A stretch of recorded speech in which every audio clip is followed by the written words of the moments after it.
everybody. Today we're going to be talking about the basic makeup brushes that every girl must possess. In today's time it can be so confusing because there is so much of variety available. So many brands are there, so many different types of brushes are there. I remember when I had to start off with makeup and I was at the academy and trying to learn all these kinds of brushes, and I was bewildered as to look at the variety we have today. But if you're just starting out with makeup and you're interested in makeup, you like to do up your face and you like to know about different makeup brushes especially, this is a video for you. So let me start with that.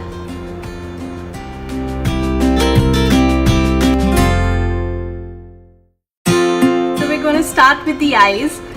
In reality, there is actually not a limit to the number of brushes that you can use because it all depends on the number of eyeshadows you're using, the number of things you're using for your eyes. But if you're just starting out with makeup and you want like basic brushes to work for your eyes, then well, there are two of them. So the first one that we have is a simple flat eyeshadow brush. You can use this with any eyeshadow you want.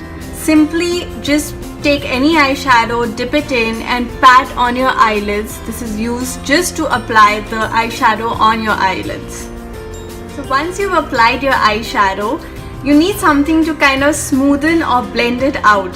Now this is where a blending brush comes in. These are small, fluffy, round brushes which you generally use to smoothen out the harsh edges or blend out the eyeshadow so that it doesn't look very harsh on the eyes.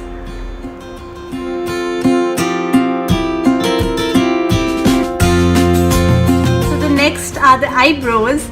Now just the way our hair generally requires maintenance and combing, the same way the eyebrows require a little bit of taming as well. For that you can use either of these two things. This is, on the left is a spoolie and on the right is an eyebrow comb. All you need to do with this is just tame out the hair in your eyebrows so that they look a little more maintained and a little more tidy.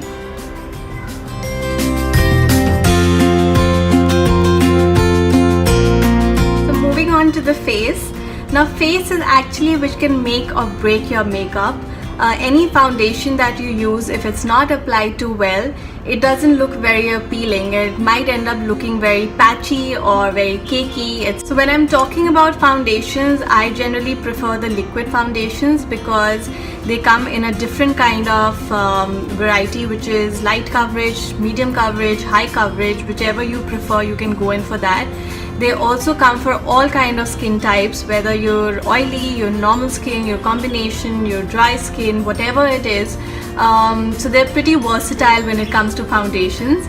To use these liquid foundations, a brush called a liquid foundation brush like this comes. So what you can do is you can take a little bit of foundation on your wrist to apply it on your face, or you can also take it in a plate, in a steel plate like this, and just take your foundation brush, dip in a little bit and apply onto your entire face. So the next one for the face is one of my favorite brushes. It's a brush which looks like this. It's a slanted brush. It can be used in a lot of ways, but I generally use it for my blush application and contouring. It goes on pretty well and I just have to apply a little bit of a blush on the apple of my cheeks. And for contouring purposes, I just pinch it out into a thin line and just contour wherever I need to. Last of the face brushes is this very fluffy powder brush. What this is used for is to dip it in a little bit of compact powder or translucent powder or transparent powder. Basically you dip it in a little bit of powder and just dab it and pat it on your face to set your makeup. Especially if you use creamy foundation or liquid foundation, or you have oily skin or combination skin and you become very oily on the face, this is generally to just dip little bit of it in the compact or in the powder and dab it to set your makeup as well as to dry off or mattify the foundation.